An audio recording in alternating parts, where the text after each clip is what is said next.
सुख व्यक्ति के अहंकार की परीक्षा लेता है, जबकि दुख व्यक्ति के धैर्य की। दोनों परीक्षाओं में उत्तीर्ण व्यक्ति का जीवन ही सफल जीवन है। वेद पढ़ना आसान हो सकता है, लेकिन जिस दिन आपने किसी की वेदना को पढ़ लिया तो समझो आपने ईश्वर को पा लिया। जीवन में बहुत सी मुश्किलें आएंगी, लेकिन कभी शिकायत मत करना, क्योंकि भगवान ऐसा डायरेक्टर है जो सबसे कठिन रोल बेस्ट एक्टर को ही देता है। क्रोध के समय थोड़ा रुक जाएं और गलती के समय थोड़ा झुक जाएं। दुनिया की सब समस्याएं हल हो जाएंगी। तारीफ दिल से, हस्तक्षेप दिमाग से और समीक्षा विवेक से करने में ही समझदारी है, अन्यथा मौन ही सर्वोत्तम है।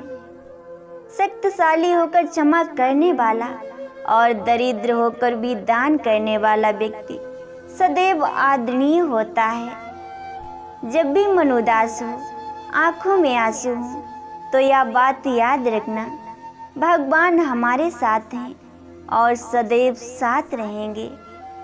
जिस दिन तुम्हें अपना मूल्य पता लग गया, उस दिन के बाद तुम्हें किसी के द्वारा की गई निंदा या प्रशंसा से कोई फर्क नहीं पड़ेगा। बारिश और धूप दोनों के मिलने से ही इंद्रधनुष बनते हैं। इसलिए खूबसूरत जिंदगी के लिए सुख और दुख दोनों ही जरूरी है। प्रशंसक और शुभचिंतक में एकमात्र अंतर है, प्रशंसक आपकी स्थिति देखते हैं और शुभचिंतक आपकी परिस्थिति देखते हैं। जीवन में जो भी करो पूरे समर्पण के साथ करो। प्रेम करो तो मीरा की तरह, प्रतीक्षा करो तो सबरी की तरह, भक्ति करो तो हनुमान की तरह, शिष्य बनो तो अर्जुन के समान और मित्र बनो तो स्वयं श्री कृष्ण के समान। एकमात्र ईश्वर ही है जो क्षमा मांगने पर यह नहीं पूछता कि गलती क्यों की थी। भगवान जी कहते हैं, जो व्यक्ति सच्चाई के रास्ते पर चलता है उसके जीवन में परेशानी जरूर आती है, लेकिन उसकी नाव कभी नहीं डूबती। परमात्मा सभी को एक ही मिट्टी से बनाता है, बस फर्क इतना है कि कोई बाहर से खूबसूरत होता है तो कोई भीतर से। मैं हूं ना आपके द्वारा कहे गए 3 शब्द किसी परेशान व्यक्ति के जीवन में ऊर्जा भर सकते हैं। काबिलियत इतनी बढ़ाओ कि तुम्हें हराने के लिए कोशिश नहीं, साजिश करनी पड़े। खुद की समझदारी भी अहमियत रखती है, वरना अर्जुन और दुर्योधन के गुरु तो एक ही थे। जीवन में अपना व्यक्तित्व सुन रखिए ताकि कोई उसमें कुछ भी घटा न सके, परंतु जिसके साथ खड़े हो जाएं, उसकी कीमत 10 गुना बढ़ जाए। हमेशा दूसरों की मदद के लिए तैयार रहिए। क्या पता आपकी छोटी सी मदद से किसी की जिंदगी संवर जाए। जब मन परेशान हो तब कुछ मत किया करो, बस आंखें बंद कर श्री कृष्ण का नाम लिया करो। अगर आपके संस्कार अच्छे हैं तो आपकी सफलता निश्चित है। अच्छे संस्कार आपको वहां ले जाएगा जहां आपको पैसे कभी नहीं ले जा सकता। विश्वास का उत्तम उदाहरण अर्थात अर्जुन ने 10 लाख सेना का त्याग करके श्री कृष्ण को चुना था।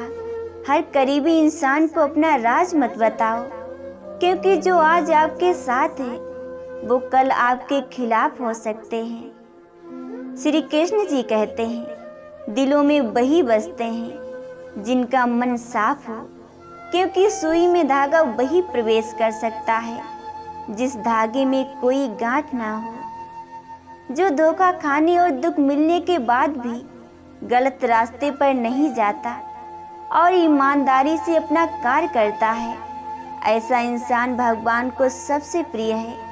अंत में ऐसे व्यक्ति की जीत निश्चित होती है। हमारे जीवन में समस्याएं बिना किसी कारण नहीं आती, उनका आना एक इशारा है कि हमें अपने जीवन में कुछ बदलना है। किसी को कभी दुख मत देना, क्योंकि दी हुई चीज एक दिन 1000 गुना होकर लौटती है। कर्म का थप्पड़ इतना भारी और भयंकर होता है कि हमारा जमा हुआ पुण्य कब खत्म हो जाए पता भी नहीं चलता। पुण्य खत्म होने पर समर्थ राजा को भी भीख मांगनी पड़ती है। इसलिए कभी किसी के साथ छल कपट करके किसी की आत्मा को दुखी ना करें। 4 वेदों का अर्थ ना जानो तो कोई बात नहीं, परंतु समझदारी, जवाबदारी, वफादारी और ईमानदारी, ये 4 शब्दों का मर्म जानो तो भी जीवन सार्थक हो जाए। नसीहत नर्म लहजे में ही अच्छी लगती है, क्योंकि दस्तक का मकसद दरवाजा खुलवाना होता है, तोड़ना नहीं। जिद्दी लोगों से ज़्यादा बहस मत कीजिए, उनसे क्षमा मांग लीजिए।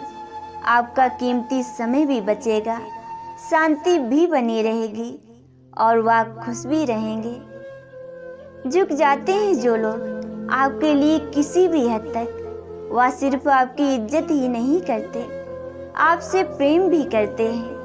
किसी का सरल स्वभाव उसकी कमजोरी नहीं होती, उसके संस्कार होते हैं। फूलों में भी कीड़े पाए जाते हैं और पत्थरों में भी हीरे पाए जाते हैं।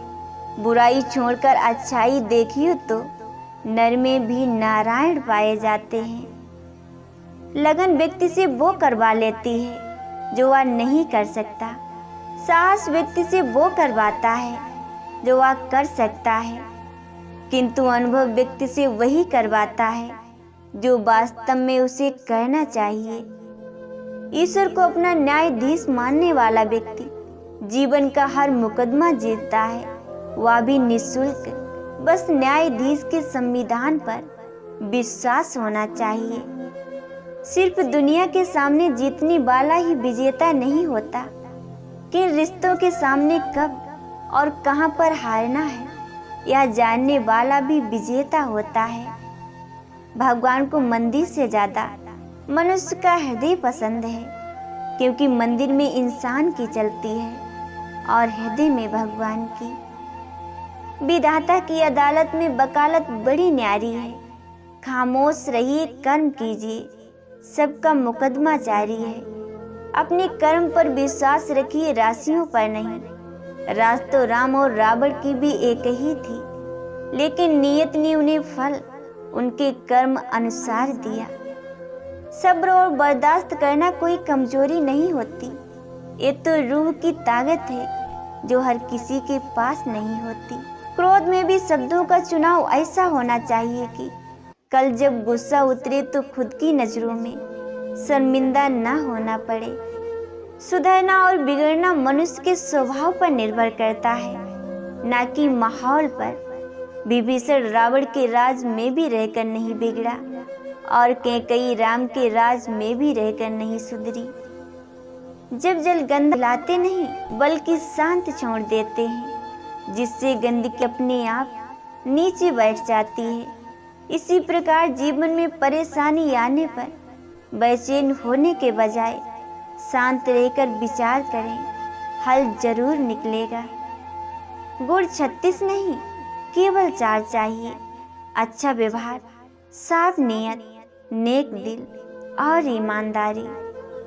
हमारा व्यवहार कई बार हमारे ज्ञान से अधिक अच्छा साबित होता है, क्योंकि जीवन में जब विषम परिस्थितियां आती हैं तब ज्ञान हार सकता है, परंतु व्यवहार से हमेशा जीत होने की संभावना बनी रहती है। जो सम्मान से कभी गर्वित नहीं होते, अपमान से क्रोधित नहीं होते और क्रोधित होकर भी जो कभी कठोर नहीं बोलते हैं, वास्तव में ऐसे व्यक्ति ही सबसे श्रेष्ठ व्यक्ति होते हैं। श्रेष्ठ मनुष्य वही है जिसमें दृढ़ता हो, जिद नहीं, बहादुरी हो, जल्दबाजी नहीं, दया हो, कमजोरी नहीं, ज्ञान हो, अहंकार नहीं। किसी को भी खुश करने का मौका मिले तो छोड़ना मत। वो फरिश्ते ही होते हैं जो किसी के चेहरे पर मुस्कुराहट दे पाते हैं। एक दिन भगवान श्री कृष्ण नदी के किनारे बैठे थे। अर्जुन ने पूछा, माधव क्या कर रहे हो? श्री कृष्ण ने कहा, इंतजार कर रहा हूँ कि पूरी नदी बह जाए फिर पार करूँ। अर्जुन ने कहा, माधव, पूरा जल बहने के इंतजार में तो तुम कभी नदी पार ही नहीं कर पाओगे। तब भगवान श्री कृष्ण ने कहा, यही तो मैं तुम लोगों को समझाना चाहता हूँ कि तुम लोग सदा यह कहते रहते हो कि एक बार जीवन की जिम्मेदारियां पूरी हो जाएं तो मौज करूं, घूमूं फिरूं, सबसे मिलूं, सेवा करूं, जैसे नदी का जल कभी नहीं रुकेगा। हमको इस जल से ही पार करने का रास्ता बनाना है। इसी प्रकार जीवन खत्म हो जाएगा, पर जीव के काम कभी खत्म नहीं होंगे।